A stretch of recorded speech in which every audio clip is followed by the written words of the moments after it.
आज की चर्चा एक बहुत ही दिलचस्प सवाल से शुरू करते हैं। हम्म।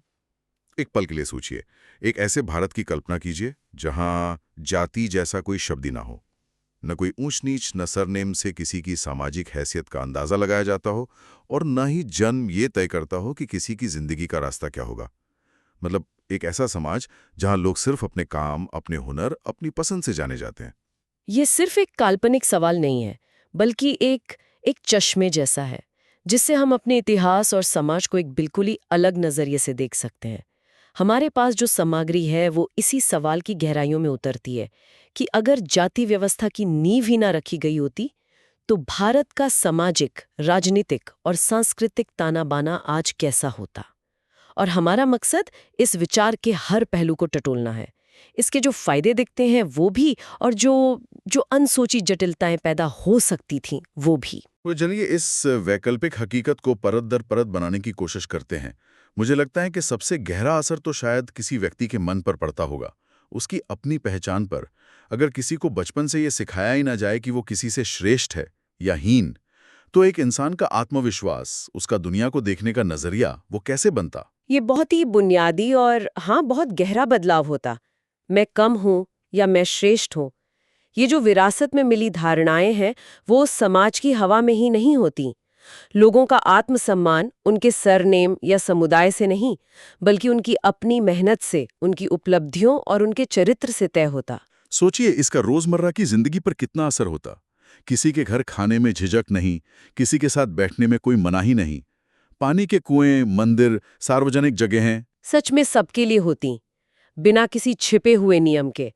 और ये जो पवित्रता और अपवित्रता की धारणाएं हैं, जो आज भी कहीं ना कहीं समाज में है। हाँ, वो शायद कभी पनपती ही नहीं, और इन्हीं धारणाओं ने तो कई तरह के कामों को छोटा बना दिया। बिल्कुल।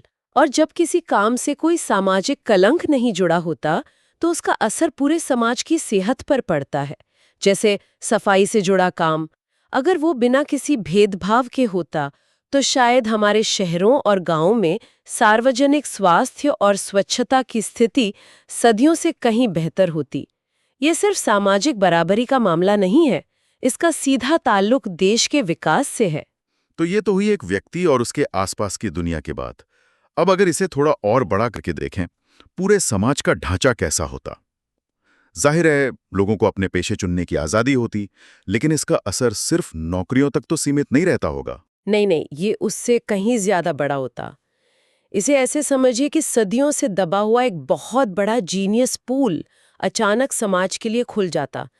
जो दिमाग सिर्फ एक तय काम करने के लिए मजबूर था, वो शायद विज्ञान में, कला में या दर्शन में क्रांति ला सकता था।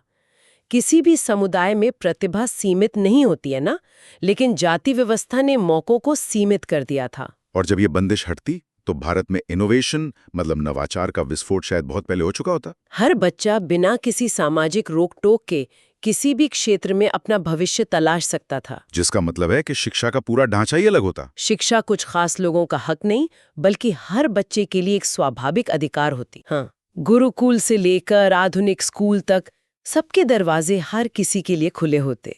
और यहीं से जुड़ा है सामाजिक सम्मान का विचार। उस काल्पनिक समाज में सैद्धांतिक रूप से किसी भी काम से किसी की इज्जत कम या ज्यादा नहीं होती। एक सफाई कर्मचारी, एक शिक्षक, एक सैनिक, एक कलाकार, समाज को चलाने के लिए सभी की भूमिकाओं को जरूरी माना जाता। अच्छा, लेकिन यहाँ एक सवाल उठता है, यही मेरे मन में भी आ रहा था। जी। सैद्धांतिक रूप से तो ये बात सुनने में बहुत अच्छी लगती है, पर क्या मानवीय समाज में ऐसा नहीं होता कि आर्थिक सफलता या जो बौद्धिक समझे जाने वाले काम हैं, उनको हमेशा ज्यादा सम्मान मिलता है, चाहे कोई भी व्यवस्था हो? ये एक बहुत वाजिब सवाल है।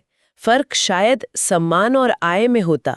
हो सकता है कि एक व्यापारी एक शिक्षक से ज्यादा कमाता, लेकिन सामाजिक समारोहों में शिक्षक को भी उतना ही सम्मान मिलता।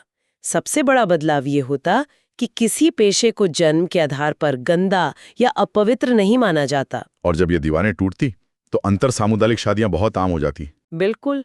और उससे जो सांस्कृतिक और भाषाई मेलजोल बढ़ता, वो एक ज्यादा एकीकृत भारतीय पहचान को जन्म देता। क्षेत्रीय पहचानें तो रहती, लेकिन समाज को बांटने वाली जो गहरी खाइयां हैं, वो शायद उतनी नहीं होती। ठीक है, तो हमने व्यक्ति, समुदाय और सामाजिक मिलजुल की बात की। अब उस चीज पर आते हैं जो मुझे इस काल्पनिक भारत में सबसे ज्यादा हैरान करती है, और वो है राजनीति। हमारे आज के सारे चुनावी समीकरण, वोट बैंक की बातें, ये सब तो जैसे एक झटके में गायब हो जाते हैं। स्रोतों में इस बारे में क्या बताया गया है? पॉलिटिक्स का तो आप कह सकते हैं पूरा खेल ही बदल जाता। आप सोचिए, जाति के नाम पर वोट मांगना, पहचान की राजनीति करना और आरक्षण पर होने वाली तीखी बहसें ये सब शायद इस रूप में होते ही नहीं। पार्टियों को लोगों को जाति के आधार पर एकजुट करने की जगह अपनी नीतियों पर, अर्थव्यवस्था के अपने मॉडल पर, स्वास्थ्य और शिक्षा के अपने वादों पर एक दूसरे से मुकाबला करना पड़ता। लोकतंत्र शायद ज्यादा मुद्दों पर आधारित होता, पहचान पर कम। लेकिन क्या राजनीति इतनी सीधी सादी हो जाती? ये भी तो हो सकता है कि जाति की जगह कोई और पहचान ले लेती। क्या ये मुमकिन नहीं कि क्षेत्र, भाषा या शायद अमीर और गरीब के बीच का जो आर्थिक वर्ग है, ये पहचानें और ज्यादा आक्रामक रूप ले लेती और राजनीति का ध्रुवीकरण इन मुद्दों पर होने लगता? ये एक बेहद जरूरी नुक्ता है। मानवीय समाज शायद ही कभी पहचान से मुक्त रहते हैं। अगर बांटने के लिए एक रेखा नहीं होती तो इंसान शायद दूसरी बना लेता। बहुत संभावना है कि अमीर और गरीब के बीच की खाई, यानी वर्ग विभाजन, वो समाज की मुख्य दरार बन जाती। लेकिन यहाँ एक बुनियादी फर्क है। हाँ, एक बहुत बड़ा फर्क है। वर्ग सैद्धांतिक रूप से बदला जा सकता है ना? आप मेहनत करके, शिक्षा पाकर या सही मौका मिलने पर अपनी आर्थिक स्थिति बदल सकते हैं, जबकि जाति जन्म से मिलती थी और पारंपरिक रूप से स्थिर थी। आप उसी में पैदा होते थे, उसी में रहते थे। मतलब शोषण खत्म नहीं होता, लेकिन शोषण का तरीका और उसकी वजह अलग होती हैं। जमींदारी, सामंती वर्ग या राजनैतिक राजवंश जैसी सत्ता की दूसरी शक्लें तो तब भी हो सकती थीं। बिल्कुल। भारत जैसे विशाल और विविध उपमहाद्वीप में किसी न किसी तरह का पदानुक्रम शायद बन ही जाता, चाहे वो धन पर आधारित हो, शिक्षा पर, क्षेत्र पर या भाषा पर।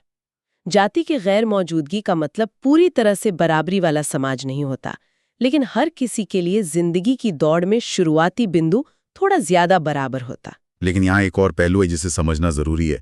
इतिहास कभी भी सिर्फ अच्छा बनाम बुरा नहीं होता है।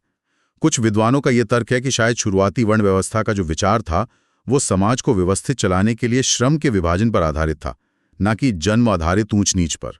क्या हमें इस विचार को भी देखना चाहिए? हाँ, और यहाँ वर्ण और जाति का फर्क समझना जरूरी है। स्रोतों के मुताबिक कुछ विद्वानों का मानना है कि वर्ण व्यवस्था, वो 4 वर्णों वाली एक सैद्धांतिक व्यवस्था थी जो कर्म या कौशल पर आधारित थी। ये बाद में हजारों जन्म आधारित जातियों की एक कठोर और ऊंच नीच वाली हकीकत में बदल गई, जिसमें छुआछूत और भेदभाव ने जड़ें जमा लीं।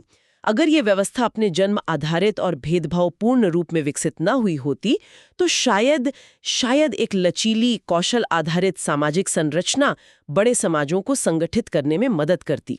और शायद इससे कुछ पारंपरिक कलाओं और कौशलों को बजाने में भी मदद मिलती, जैसे पीढ़ी दर पीढ़ी ज्ञान का हस्तांतरण होता है। संभव है। हमारे सोर्स में एक उदाहरण है कि कैसे एक लोहार का परिवार सदियों तक अपनी कला को निखारता है, या संगीत का कोई घराना अपनी परंपरा को आगे बढ़ाता है। तो इस तरह के ढांचे ने कुछ कलाओं, शिल्पों और शास्त्रीय परंपराओं को संरक्षित किया। तो यहाँ ये सवाल उठता है कि अगर जाति व्यवस्था बिल्कुल न होती तो क्या कुछ पारंपरिक कौशल खो जाते? हो सकता है, क्योंकि जब काम सिर्फ पसंद और बाजार पर आधारित हो तो कुछ कम आमदनी वाले लेकिन सांस्कृतिक रूप से समृद्ध पेशे शायद धीरे धीरे खत्म हो जाएं। लेकिन ये सारे तर्क तो तभी तक मायने रखते हैं जब तक कि किसी की गरिमा और अपनी मर्जी से चुनने का अधिकार दांव पर ना लगाओ, है ना? असलियत में जो हुआ वो तो असमानता और सामाजिक बहिष्कार तक ले गया। सही कहा। असलियत में जाति व्यवस्था ने करोड़ों लोगों को सदियों तक अपमान और ढांचागत नुकसान पहुंचाया। इसलिए ये सारे क्या होता अगर वाले तर्क उस हकीकत को झुठला नहीं सकते। चलिए एक और बड़े बदलाव की बात करते हैं। इसका महिलाओं की स्थिति और सामाजिक सुधार आंदोलनों पर क्या असर पड़ता? इसका बहुत बहुत गहरा असर होता। जाति की शुद्धता बनाए रखने के नाम पर शादियों पर जो सख्त नियंत्रण थे और अक्सर महिलाओं की शरीर और उनकी पसंद को नियंत्रित किया जाता था, वो शायद कम होते। इससे महिलाओं को अपना जीवन साथी चुनने और अपनी जिंदगी के फैसले लेने में ज्यादा आजादी मिलती। और हमारे समाज सुधारकों का क्या? ज्योतिबा फूले, अंबेडकर, पेरियार, गांधी, इन सभी के काम का एक बहुत बड़ा हिस्सा जातिगत अन्याय के खिलाफ संघर्ष पर केंद्रित था। हाँ, अगर ये समस्या समाज की सबसे बड़ी चुनौती न होती तो शायद भारतीय समाज सुधार का पूरा ध्यान बहुत पहले ही पूरी तरह से आर्थिक समानता या शिक्षा के प्रसार या लैंगिक समानता जैसे मुद्दों पर चला जाता। आरक्षण व्यवस्था का तो सवाल ही नहीं उठता, क्योंकि जिस ऐतिहासिक अन्याय की भरपाई के लिए ये व्यवस्था बनी उसका ढांचा ही अलग होता। लेकिन यहाँ एक विरोधाभास भी तो है। क्या ये कहा जा सकता है कि इस बड़ी सामाजिक बुराई से लड़ते लड़ते ही हमने सामाजिक न्याय के बारे में इतना गहरा सोचना सीखा? ये एक दिलचस्प और काफी जटिल विचार है। आज हमारे संविधान में जो सुरक्षा के प्रावधान हैं, सामाजिक न्याय की जो मजबूत रूपरेखा है और प्रतिनिधित्व पर जो गहन चर्चा होती है, वह सब जाति की कठोर वास्तविकता की प्रतिक्रिया में ही विकसित हुई है। कभी-कभी समाज अपने सबसे गहरे घावों से ही अपने सबसे मजबूत नैतिक ढांचे विकसित करता है। शायद हमें बराबरी और न्याय के बारे में इतनी गहराई से कानूनी और नैतिक चर्चा करने का मौका ही न मिलता अगर ये चुनौती हमारे सामने न होती। तो इन सब बातों का मतलब क्या निकलता है? अगर हम इस पूरी काल्पनिक तस्वीर को एक साथ देखें तो बिना जाति व्यवस्था वाला भारत शायद एक ज्यादा सामाजिक रूप से खुला और आपस में जुड़ा हुआ समाज होता।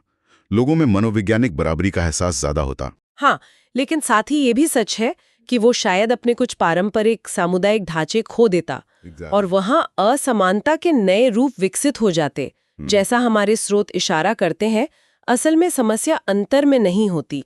समस्या तब होती है जब उस अंतर को ऊंच नीच की सीढ़ी बना दिया जाता है।